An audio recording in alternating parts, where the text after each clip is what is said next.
এবার রাজ্যে বিজেপি নতুন সরকার গঠন করতে চলেছে। তাহলে কি মে মাসে লক্ষ্মীর ভান্ডার প্রকল্পের টাকা ঢুকবে না যুবসাথী প্রকল্পের মে মাসের টাকা? এছাড়াও বাংলার বাড়ি প্রকল্পে যারা প্রথম কিস্তির টাকা পেয়েছিলেন তাদের দ্বিতীয় কিস্তির টাকা ঢুকবে কিনা, আসল সত্যটা আজকের এই ভিডিও থেকে জানতে পারবেন। তাহলে কি অবশেষে লক্ষ্মীর ভান্ডার, যুবসাথী এবং বাংলার বাড়ি প্রকল্প সহ মমতা বন্দ্যোপাধ্যায়ের চালু করা সমস্ত প্রকল্প বন্ধ হয়ে যাচ্ছে, নাকি এই প্রকল্পগুলি চালু থাকবে?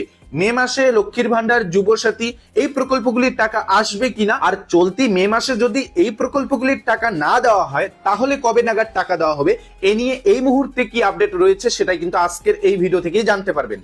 তাছাড়াও সবারই মনে এখন একটাই প্রশ্ন, লক্ষ্মীর ভান্ডার প্রকল্প কি বন্ধ হয়ে যাচ্ছে? সেই প্রশ্নের উত্তরটাও কিন্তু আজকের এই ভিডিও থেকেই পেয়ে যাবেন। সমস্ত আপডেট কিন্তু আজকের এই ভিডিওতেই জানাবো, তাই ভিডিওটি অত্যন্ত গুরুত্বপূর্ণ হতে চলেছে সবারই জন্য, তাই ভিডিওটি সম্পূর্ণ দেখবেন।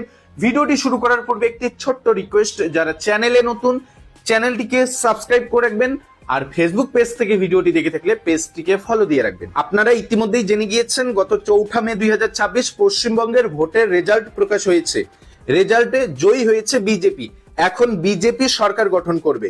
ইতিমধ্যেই যে আপডেট অনুযায়ী 9 মে নাগাদ সরকার গঠন করতে চলেছে বিজেপি সরকার। আর এরই সঙ্গে এখন সবারই মনে একটাই প্রশ্ন অধারা থেকে যাচ্ছে যে মমতা বন্দ্যোপাধ্যায় যে প্রকল্পগুলি চালু করেছিল সেই প্রকল্পগুলি কি চালু থাকবে নাকি বন্ধ হয়ে যাবে? যেমন লক্ষ্মীর ভান্ডার, যুবসাথী, কন্যাশ্রী, রূপশ্রী সহ যে একাধিক প্রকল্প চালু করেছিল সেই প্রকল্পগুলি কি বন্ধ হয়ে যাবে? এবং চলতি মে মাসে যেমন ভাতা প্রকল্পগুলি রয়েছে, লক্ষ্মীর ভান্ডার, যুবসাথী, এই প্রকল্পগুলির টাকা আসবে কিনা? তো দেখুন, আপনাদের জানিয়ে রাখছি, লক্ষ্মীর ভান্ডার প্রকল্পের মে মাসের টাকা পাওয়ার সম্ভাবনা অনেকটাই কম। কেননা রাজ্যে যেহেতু নতুন সরকার গঠন হচ্ছে, তাই নতুন সরকার হয়তো লক্ষ্মীর ভান্ডার না দিয়ে তারা বিকল্প কিছু ভেবে রেখেছে, যেটা আপনাদের আজকের এই ভিডিওতেই দেখাতে চলেছি। তাছাড়াও এখানে আরেকটি সম্ভাবনা থেকে যাচ্ছে, যেহেতু মে মাস পড়ে গিয়েছে, যদি মে মাসে টাকা স্যাংশন হয়ে থাকে তাহলে হয়তো লক্ষ্মীর ভান্ডার প্রকল্পের টাকাটা বা যুবসাথী প্রকল্পের টাকাটা 20 থেকে 25 তারিখের মধ্যে টাকা আসার একটা সম্ভাবনা রয়েছে। চলতি মে মাসের 9 তারিখ নাগাদ বিজেপি পশ্চিমবঙ্গে নতুন সরকার গঠন করতে চলেছে। এরপর বৈঠক হবে, মন্ত্রিসভার বৈঠক হবে, এরপর নতুন সরকার কি সিদ্ধান্ত নেয় তারপরেই কিন্তু পরবর্তী আপডেট আসবে। যেহেতু বিজেপি আগেই জানিয়ে দিয়েছিল তারা লক্ষ্মীর ভান্ডারের বদলে অন্নপূর্ণা ভান্ডার দিবে, যুবসাথীর বদলে তারা বেকারদের আরো অতিরিক্ত টাকা দিবে, এই সকল প্রতিশ্রুতি কিন্তু তারা আগে থেকেই রেখেছিল।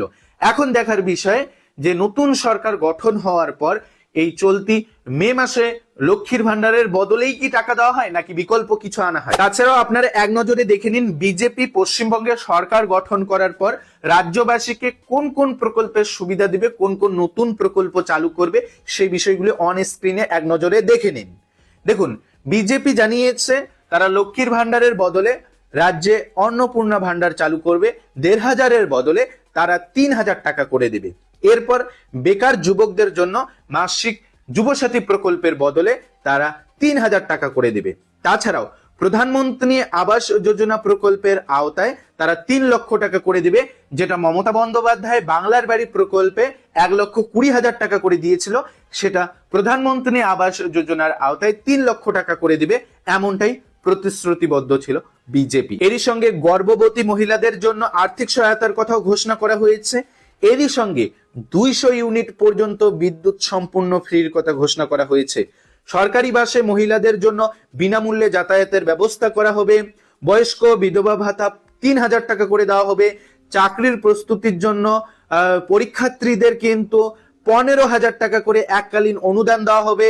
স্বাস্থ্য পরিষেবায় 5 লক্ষ টাকা পর্যন্ত দেওয়া হবে।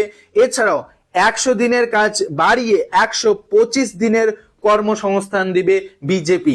এই প্রতিশ্রুতিগুলো দিয়েছিল বিজেপি। এখন রাজ্যবাসী অধীর আগ্রহে অপেক্ষা করছে যে বিজেপি যে প্রতিশ্রুতিগুলো দিয়েছে সেটা কতটা বাস্তবায়িত হয়। এবং চলতি মে মাসে লক্ষ্মীর ভান্ডার প্রকল্প, যুবসাথী প্রকল্প সহ যে ভাতা প্রকল্পের টাকাগুলো রয়েছে তা এক প্রকার নাও আসতে পারে।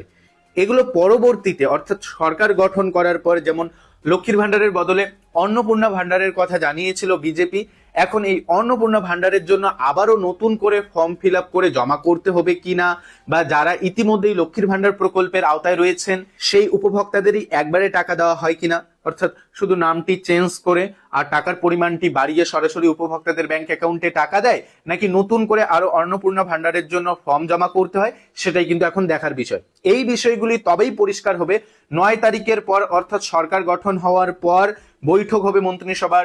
সেই বৈঠকের পর সমস্ত বিষয়ে এসওপি জারি করবে সরকার, তারপরেই কিন্তু সমস্ত বিষয় পরিষ্কার হবে। জানা যাবে যে লক্ষ্মীর ভান্ডার প্রকল্পের পরিবর্তে যে প্রকল্প আসছে সেই প্রকল্পে নতুন করে আবেদন করতে হবে কিনা, যুবসাথীর পরিবর্তে বেকার যুবক যুবতীদের যে টাকা দেওয়ার কথা জানিয়েছিল বিজেপি, তার জন্য আরো নতুন করে ফর্ম জমা করতে হয় কিনা, সেই বিষয়গুলি কিন্তু পরে পরিষ্কার হবে। তবে আপাতত ধরে নিতে পারেন মে মাসে টাকা আসার সম্ভাবনা অনেকটাই কম। আর যদি আসে, যেহেতু মে মাস পড়ে গিয়েছে, মে মাসে টাকা যদি ইতিমধ্যেই স্যাংশন করে থাকে, তাহলে টাকা আসতে ওই মাসের শেষের দিকেই চলে যাবে। আরেকটি বিষয় নিয়ে অনেকেই আপনারা কমেন্ট করেছেন যে বাংলার বাড়ি প্রকল্পে যারা ইতিমধ্যেই প্রথম কিস্তি 60,000 টাকা পেয়েছেন, বাড়ির লিঙ্কটেল পর্যন্ত কাজ সম্পূর্ণ করে নিয়েছেন, তারা কি দ্বিতীয় কিস্তির টাকা পাবেন? তো দেখুন, বাংলার বাড়ি প্রকল্পটা যেহেতু মমতা বন্দ্যোপাধ্যায়ের সরকার চালু করেছিল, তাই হয়তো সেই প্রকল্পের পরিবর্তে এবার আপনাদের প্রধানমন্ত্রী আবাস যোজনা প্রকল্পের আওতায় এনে টাকা দেওয়া হতে পারে। তবে এ বিষয়ে আপাতত কোনো পরিষ্কার বার্তা দেওয়া যাচ্ছে না বা কোনো খবর এই পর্যন্ত আসেনি। পরবর্তী আপডেট আসলে অবশ্যই আপনাদের ভিডিওতে আপডেট জানানোর চেষ্টা করব। তাই আপনাদের রিকোয়েস্ট করব, অবশ্যই চ্যানেলটির সঙ্গে জুড়ে থাকবেন। ভিডিওটি যদি আপনাদের উপকারে এসে থাকে তাহলে ভিডিওটিতে একটি লাইক করে দিবেন। যারা চ্যানেলে নতুন, চ্যানেলটিকে সাবস্ক্রাইব করে রাখবেন। ফেসবুক পেজ থেকে ভিডিওটি দেখে থাকলে পেজটিকে ফলো দিয়ে রাখবেন। ধন্যবাদ।